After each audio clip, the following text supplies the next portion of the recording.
verossimilhança. Quantas vezes você já chegou a ouvir alguém contando uma história para você e você fala assim, pô, isso não é verossímil, isso não tem aparência de verdadeiro, e você desconfia daquilo? Bem, você pode achar que isso que eu estou falando está fugindo um pouco da realidade, mas se você vai fazer a prova da UERJ, isso tem muito sentido. Vem comigo, porque a aula de hoje é sobre verossimilhança.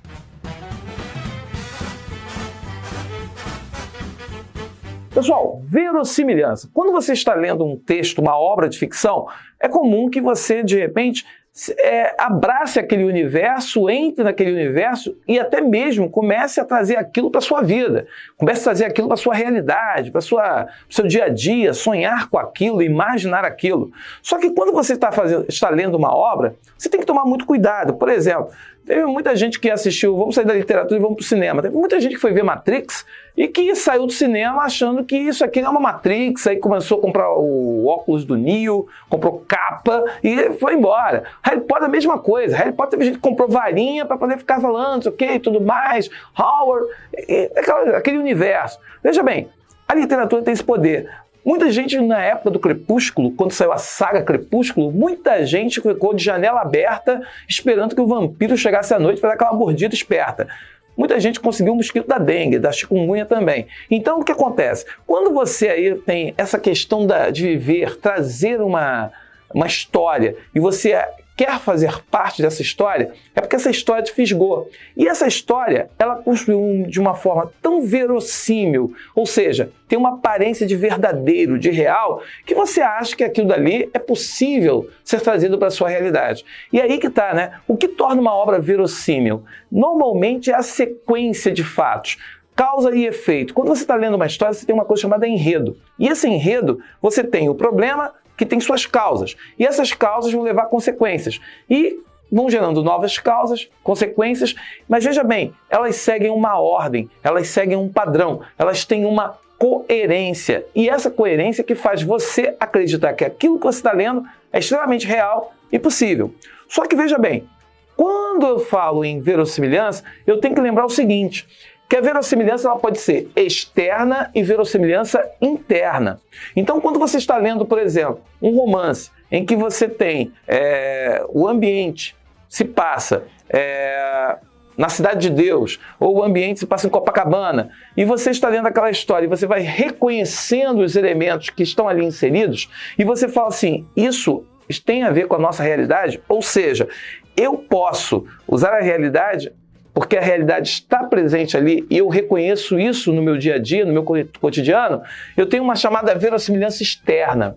E essa verossimilhança externa é porque está dentro de um senso comum, que está dentro de uma coisa possível, real de isso acontecer. Então, se eu entrar no bar, é possível eu chegar e entrar no bar e tomar lá o meu café. É possível se eu chegar no meio de um tiroteio e levar um tiro, se eu levar o tiro eu vou morrer. Posso ter essa possibilidade. Então, quando você está lendo a história e aquilo que está sendo narrado é possível no mundo real, é possível na realidade, eu vou dizer que eu tenho uma verossimilhança externa. Agora, veja que eu falei de Matrix, veja que eu falei aqui do Crepúsculo, falei aqui do Harry Potter, falei dessas ideias. Veja bem, ali eu tenho uma realidade paralela que vai obedecer justamente o quê? Regras daquela realidade. Aquela história que eu estou lendo, ela tem aquela só da pílula azul, da pílula vermelha, ela faz sentido ali dentro. Você chegar e de repente plugar uma coisa atrás da sua cabeça e de repente você sair para um outro universo, para outra realidade, você tem justamente o quê? Tem toda uma coerência que é construída ali e que faz sentido dentro da obra. Mas você não vai ter isso onde? No mundo externo. Mas veja bem, a sequência dos fatos, o modo como está organizado, faz com que aquilo dali tenha sentido, faça sentido. É o que acontece, por exemplo, no livro Hora de Alimentar Serpentes. Você, na Hora de Alimentar Serpentes, o que você observa lá? Que as histórias, os contos, eles têm um mecanismo, têm uma relação que internamente eles seguem uma coerência. E aí a gente fala que tem uma verossimilhança que é interna. Ela só é possível na história, não fora dela. E isso é muito importante porque pode cair e você precisa diferenciar. Aí muito aluno fala, peraí, qual é a diferença da verossimilhança interna para a inverossimilhança? Veja bem, se eu disse que a verossimilhança ela vai ter uma aparência de realidade, eu tenho que ver que a inverossimilhança é quando acontece o quê? É quando a sucessão de fatos torna-se contraditória. Se você está vendo que a relação causa e efeito não está seguindo uma ordem ou não tem um sentido, mesmo que a história seja uma coerência interna, se essa sucessão ela é quebrada, você cria uma história inverossímil. E aí não parece verdadeiro ou provável. Você mesmo que está lendo a história, você vai falar assim, peraí, isso aqui não faz sentido. A sequência aqui, por mais que ela seja aparentemente, o cara está tentando ter uma verossimilhança interna, ela não está cabendo, ela não é possível. Por isso, eu tenho que prestar atenção que para ser inverossímil, eu vou criar fatos, sucessão de fatos que se tornam contraditórios. E mais, não há aparência de verdadeiro ou real. Por isso, eu separei duas questõezinhas que caíram na UERJ, que já foram questões, para você entender como que a UERJ pode te cobrar verossimilhança e inverossimilhança. Meu amigo Fredson vai colocar no ar aí para vocês. Volta na primeira, Fredson, por favor. É o Ciência e Hollywood. Pessoal, esse texto Ciência e Hollywood é da prova de 2013. É um texto do Marcelo Gleiser. Ele usa ciência, Hollywood aqui para poder justamente falar de ficção e realidade, para poder chegar a falar sobre esses dois universos. E é um texto bem interessante. E aí ele diz o seguinte, vamos à questão. A oposição entre ciência e Hollywood expressa o título do artigo de Gleiser. Corresponde a outra oposição bastante estudada no campo da literatura, que se verifica justamente o quê? Ora, a obra de ficção... Comigo aqui, o Fredson, rapidinho. Veja bem, quando você vai, por exemplo, Avengers, está para estrear agora Avengers, né? Agora não se fala sobre outro assunto. Veja bem, aquilo que você vai ao cinema assistir, ou que você abre o livro, ou que você abre o quadrinho para assistir, você acredita que aquilo tudo ali, veja bem, tem uma verossimilhança interna. Ela tem uma coerência que você acredita que tudo aquilo que você está vendo é possível. Os jovens nerds estarão discutindo e vão falar que aquilo é possível, pô, pode acontecer sim. Mas veja bem, dentro daquela realidade tem um sentido.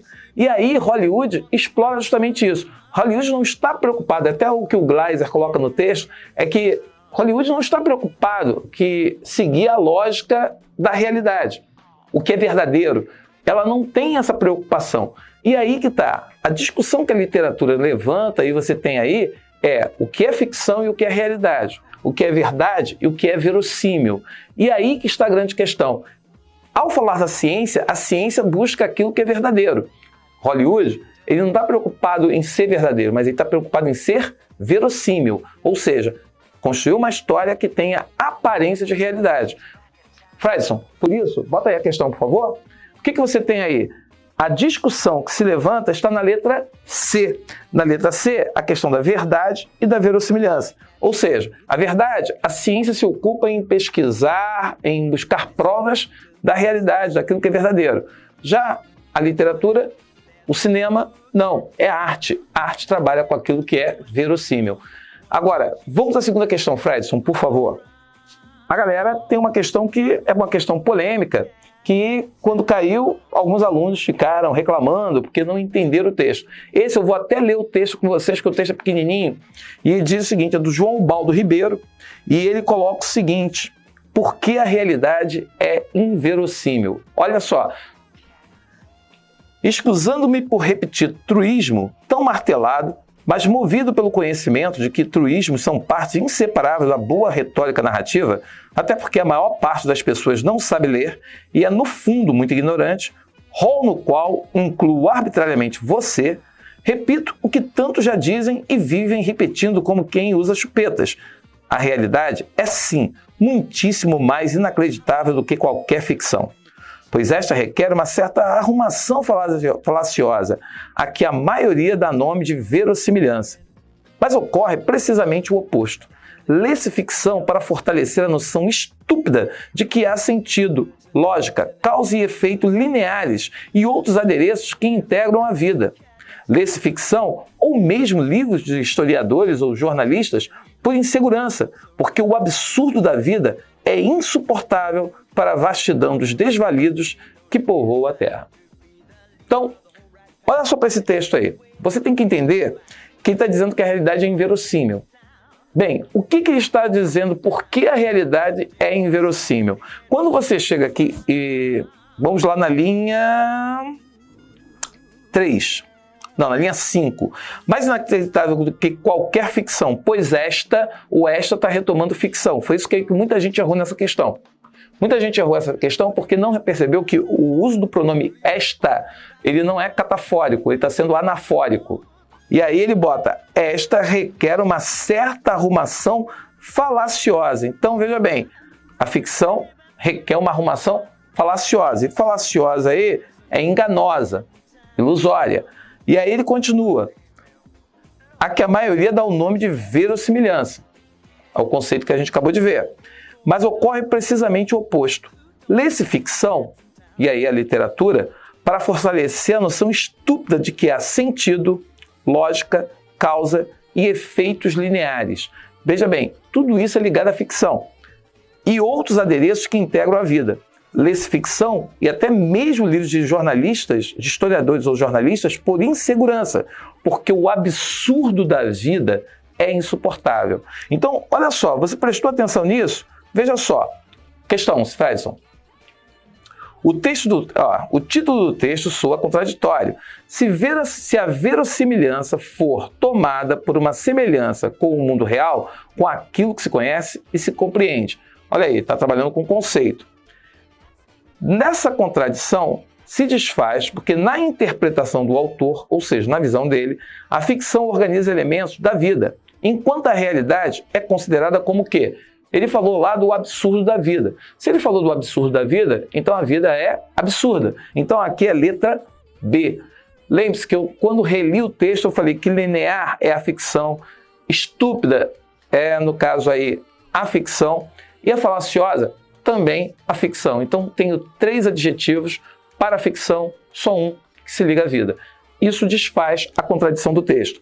Portanto, comigo, Fredson, Projeto ERJ é isso. Gostou? Dá um like aqui, se inscreve no canal. É muito importante que você esteja participando, compartilhando e acompanhando essa sequência de aulas. Se você for lá na playlist das aulas de gramática do Monteiro, você tem uma série de aulas para o ERJ, figuras de linguagem, método de raciocínio. Temos várias aulas sobre esse conteúdo que é o ERJ Cobra. Então você pode estar acompanhando, pode estar estudando e principalmente pode estar lá no Instagram, no @do.monteiro ou aqui mesmo na inscrição, pedindo algum tema, pedindo alguma aula que nós preparamos e trazemos para você. Valeu! Se inscreve no canal, acompanhe, porque tem muita coisa boa vindo por aí. Um abraço!